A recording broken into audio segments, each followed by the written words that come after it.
Why it keeps coming back. Unfinished things settled. Unfinished things return because they were once meaningful. That's an important distinction. If something truly didn't matter, it wouldn't linger. It wouldn't surface when you're tired. It wouldn't tap lightly at your attention when you least expect it. What keeps returning is usually something that once held intention, care, or hope. A project you believed in, a decision you postponed because the timing wasn't right, a story you wanted to preserve, a question you didn't have the energy to answer. These aren't random leftovers.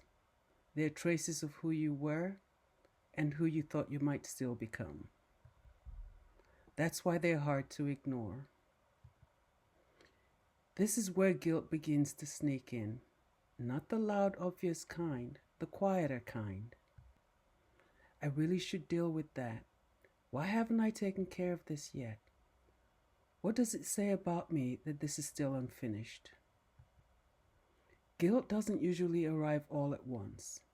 It builds slowly, layer by layer as time passes. And because the unfinished thing hasn't changed, we assume the problem must be us. But often, none of that is true. What's really happening is simpler and kinder. You've been carrying too many open loops for too long. An open loop isn't just a task. It's something that keeps asking for mental space. It asks when you're trying to rest. It asks when you're already stretched thin. As you get older, your tolerance for unnecessary mental noise changes.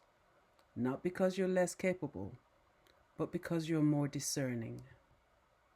The heaviness isn't asking for speed, it's asking for resolution.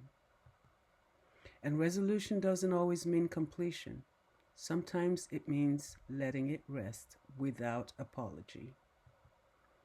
Unfinished things are telling you something about your values, your limits, and your life as it is now, not as it once was. If something unfinished came to mind while you were listening, you don't need to do anything with it yet. Just acknowledge it. Noticing is the first form of settling. Unfinished things settled. Next week, we'll explore when thinking feels harder than it used to.